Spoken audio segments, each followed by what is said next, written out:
يا حاج، نبي نفتح لك موضوع ومتحشم. رخي الراديو يا حاج، قريب يموت من نخص. قول. نبو 5. كان قعدت متحشم خير. قول يا ولد.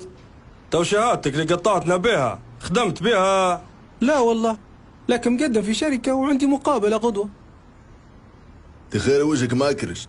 الشيباني قلت له هات 5 افتحها علي كاتشافيتي. بايلي مرمش العدة.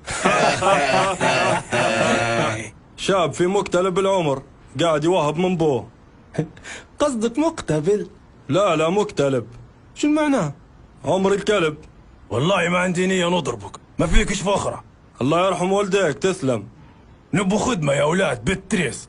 ما تيجي تشتغل معايا وحسبك سجاير. حرام تجارة الدخان. ولما تجردني في سجاير وتقول لي اللي هتعمله وراك اعمله قدامك، يبقى كده حلال؟ ايه. طيب. في صفحة متاع وظائف شاغرة ديما ينزلوا. شوف لنا بالله بالكب وملحق ثقافي. مطلوب شاب للعمل، أنا؟ حسن المظهر. مش أنا. المطعم التركي. مطلوب طباخ تركي. خسارة مش طباخ. ولا تركي. معلم شوف لنا حاجة نفهموا فيها.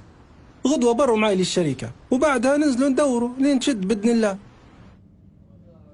الموظف المطلوب هو اللي يعرف السؤال مش اللي يعرف الإجابة. السؤال الأول، شايف روحك؟ وين بعد 5 سنين؟ شايف روحك؟ ليش عليا انت من بتكون؟ لو كان يشاور بيديا توا يجو مليون. لو كان يشاور بيديا توا يجو مليون. مرفوض. الساعة بجنيه وربع.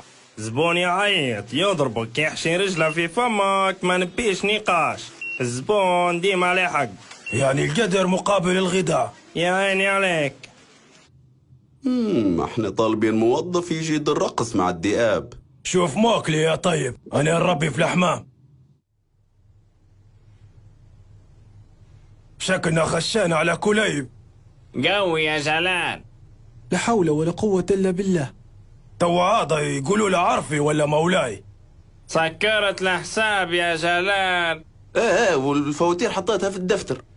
جلال الصبح محاسب والعشية يخدم مكيف. منو اللي بيخدم؟ أنا. تجي الفجر تاخذ البالة وتحفر تحفر تحفر لين تلقى الكنز. راتب 500 دينار والغدا عليك. في حال لقيت الكنز عندك شهادة تقدير. خالي 100 مرة نقول لك ما تقولش خالي، قول خالو. شفتوا الكاريزما؟ هذا هو الموظف المطلوب. خوالي مقاطعينهم، شكلي بنحلل مية وخلاص.